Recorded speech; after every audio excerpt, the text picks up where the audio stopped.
पहलगाम हल्ल्यानंतर भारताने पाकिस्तानची हर प्रकारे कोंडी केली। आधी एअर स्ट्राईक केला, मग वॉटर स्ट्राईक केला आणि आता भारत पाकिस्तानला इलेक्ट्रिक शॉक देण्याचा प्लॅन आखतोय। सिंधू जल करार स्थगित केल्यावर पाकिस्तानातले वीज निर्मिती प्रकल्पही बंद पडण्याच्या मार्गावर आहेत। त्यामुळे पाकमधील अनेक शहरं अंधारात बुडू शकतात। पाहूया हा रिपोर्ट। ऑपरेशन सिंदूर,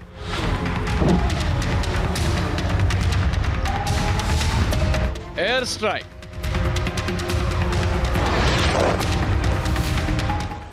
वॉटर स्ट्राईक आणि आता भारत पाकिस्तानला देणार इलेक्ट्रिक शॉक। होय, इलेक्ट्रिक शॉक। पहलगाम हल्ल्यानंतर दहशतवादाला पोषणाऱ्या पाकिस्तानची चारही बाजूनं कोंडी करण्याचा प्रयत्न भारताकडून सुरू आहे। एअर स्ट्राईक करून भारतानं पाकिस्तानातले दहशतवादाचे अड्डे उद्ध्वस्त केले। सिंधू जलकरार स्थगित करून पाकचं पाणी थांबवलं आणि आता भारत एक नवा प्लॅन आखतोय। पाकिस्तानकडे जाणारं पाणी स्वतःकडे वळवण्याचा भारताचा प्लान आहे। एकीकडे सिंधू जल करार हा रद्द झाल्यामुळे पाकिस्तान बिथरलेला आहे, तिथली शेती ही देखील धोक्यात आलेली आहे। त्याचं कारण म्हणजे पाकिस्तानमधील जी शेती आहे ती 80% सिंधू नदीच्या पाण्यावरती अवलंबून आहे। याच वॉटर स्ट्राईकमुळे आता पाकिस्तान अंधारात बुडण्याची शक्यता आहे, कारण पाकिस्तानात जाणारं पाणी अडवल्यानं विद्युत निर्मिती करणारे प्लांटही बंद होण्याची शक्यता आहे। भारताकडून जम्मू काश्मीरमध्ये हायड्रो इलेक्ट्रिक प्रोजेक्टचं प्लॅनिंग सुरू आहे, ज्यात विजेचं उत्पादन 3360 मेगावॅट वरून 12000 मेगावॅट पर्यंत करण्यात येणार आहे।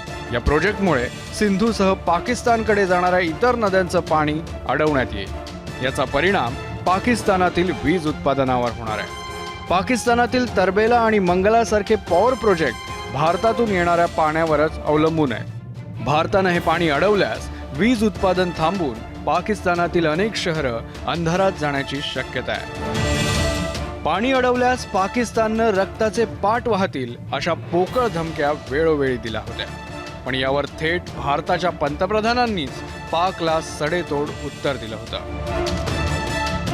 टेरर और टॉक एक साथ नहीं हो सकते। टेरर और ट्रेड एक साथ नहीं चल सकते, और पानी और खून भी एक साथ नहीं बह सकता।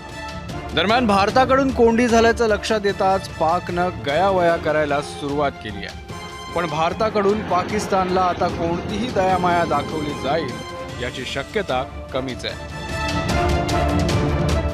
ब्युरो रिपोर्ट, एबीपी माझा। एबीपी माझा, उघडा डोळे बघा नीट।